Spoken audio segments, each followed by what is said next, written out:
Hello, hello, hello. This is a message from the universe for January 4th, 2021. This is the rune Ingus. Now, Ingus is the rune of fertility and new beginnings. And this rune really is connected to these cards in an incredibly obvious way. Sometimes it's a little more like I get the picture in my head, but these cards are so beautiful along with this. And I want to point something out. If you look at the design on this and the design on this Eight of Wands, you can see the similarities. You can see the Ingus right here in there. Now, the Ingus specifically speaks to completing your beginning. Now, does that make any sense? It does, but not to everyone. For people who are multi-focused, for people who tend to have 10 projects going on at one time, for people who tend to be a little bit more playing 5D chess, they will have a tendency to have many, many projects going. The completion of beginnings is what this Ingus talks about. It talks about completing everything necessary to go to the next step in your project, in what's going on, in what's happening to you. And in this reading, it's really saying that what's coming is amazing, but it's giving you a little bit of a warning first. So let's talk about that warning. This Eight of Wands and the Six of Swords both speak about resistance to change. Now, the Eight of Wands is actually movement, progress when it's in the upright position. On traditional decks, it's a person like standing on a cliff looking out like they're getting ready to leave on a trip or something. But when you reverse it, it's about resistance to change. It has that very shape of the Ingus that warns you like you need to finish what you're starting at the beginnings and take it to that next level so that everything else can come in.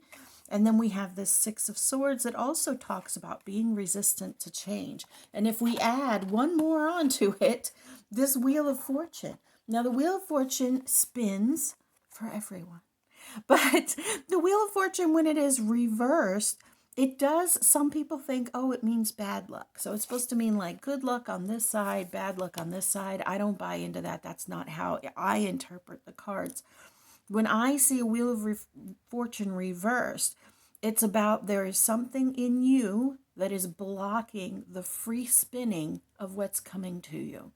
Almost like you spin the wheel. If we talk about actual Wheel of Fortune or that giant wheel on Price is Right, Price is Right. When you spin that wheel, it's almost like if you stuck something in the wheel to make it not like fully turn so that it can't spin freely and land on your super amazing prize.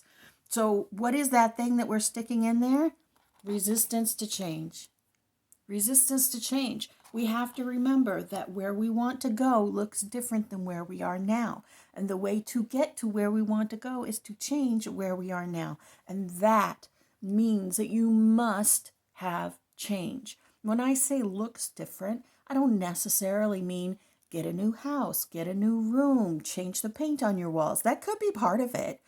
But when I say change where you are now, I mean your patterns, your behavior, the way that you see the world, the way that you engage with the world, the activities that you choose, the people that you choose, the things that you say to yourself, the things that you say to others, the way that you move through the world, the projects that you choose to put your energy towards. This is what I'm referring to when I say change where you are.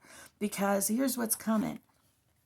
Page of Wands, creative ideas, spark of ingenuity. That thing is bringing you 10 of Cups, happily ever after. If you know anything about tarot, you know 10 of Cups is happily ever after, dreams come true, everything coming to fruition. On the traditional deck, it is a family looking at a rainbow and a little house and a cottage, like a perfect little scene if you want that in your life. And Ace of Coins, which is all about manifestation of abundance. And I don't necessarily mean just abundance with money, but abundance in your emotion, abundance in your love, abundance in your life, that feeling of being fulfilled, that feeling of contentment, that feeling of fulfilling your purpose.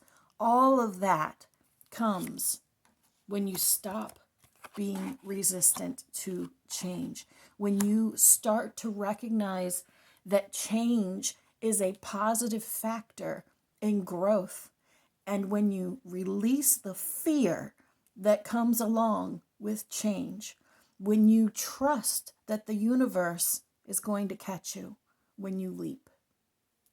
It's not an easy thing, but this is telling you that it is time.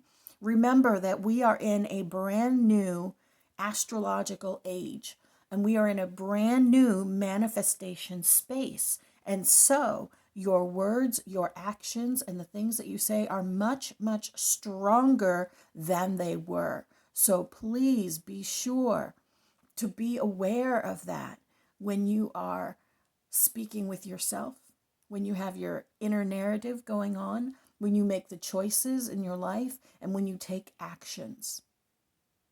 You are beloved, you matter, and you are so very loved.